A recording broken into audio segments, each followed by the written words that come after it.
Hi guys, alam nyo ba kanina sa Mega Mall, nung naglalakad ako sa may escalator kasi paakyat na ako dun sa pupuntahan ko. Nasa 3rd floor ako, dun sa gilid ng escalator. May nakita akong eto.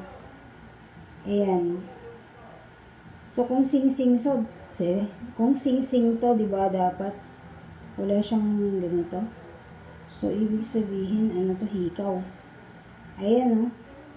May mga bato-bato pa.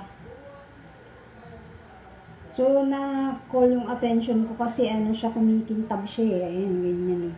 Kumikintab siya dun sa tiles, dun sa, sa escalator. Nakuha niya yung attention ko, diba? So, para siyang may hindi ko alam kung pwet ng baso to or ano, diba? Kasi may marami namang mga accessories ngayon na So, siguro natanggal to sa tenga niya, laglag. Ayan. So, ipapacheck ko to sa Villarica or sa mga pawn shop dyan sa mall or dun sa labas sa gilid.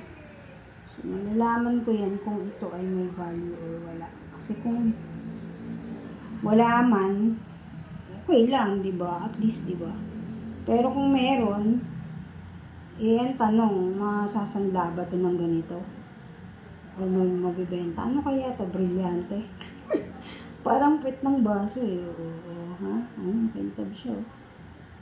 Yan. So, hindi ko siya masilip na kung meron siyang nakalagay dito KKK o 18K or ano ng karat yan. So, ang makakakita nito, pawn shop, diba? So, papacheck ko to siguro bukas. Ayan. So, yun lang. Shinare ko lang naman to. Nakita ko dun sa mall.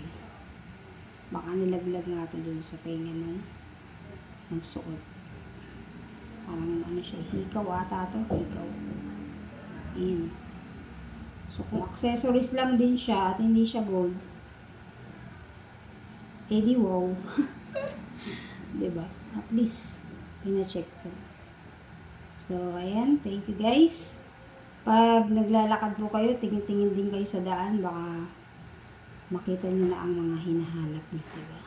So, sana matakatisod ako naman ng mga diamonds. Diba? Yung nakalagay sa sa black na na pouch.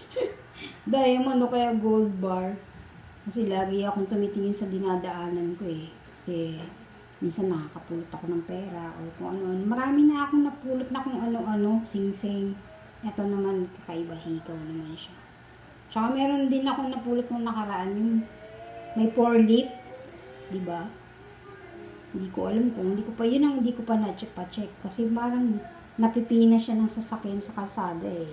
Kaya hindi ko siya pero parang ganito din siya, golden siya. So,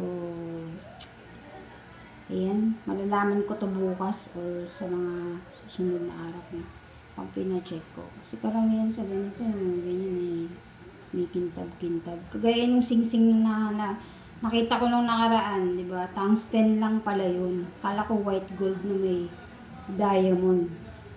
Eh, ito naman iba siya oh. Ayan. Siguro inchik ang may-ari nito. Alright. Thank you for watching. Bye.